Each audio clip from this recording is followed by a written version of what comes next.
అయ్యి ఏం రాయాలి? లెటర్ ఎవరికి? నీకు. నాకా? నాకు రాయడం రాదు. ఈ మధ్యన సంతకం పెట్టడం నేర్చుకున్నా.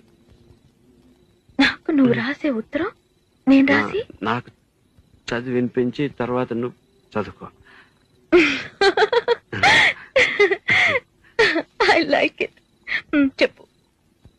నేను ఊహించుకుంటే కవిత మనసులో వరదలా పొంగుతుంది, కానీ అదంతా రాయాలని కూర్చుంటే అక్షరాలే మాటలే.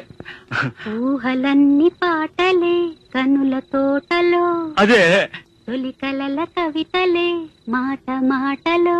అదే బ్రహ్మాండం. కవిత కవిత పాడు. కమ్మని ఈ ప్రేమ లేఖనే రాసింది హృదయమే, ప్రియతమా నీ వచట కుశలమా నే నిచట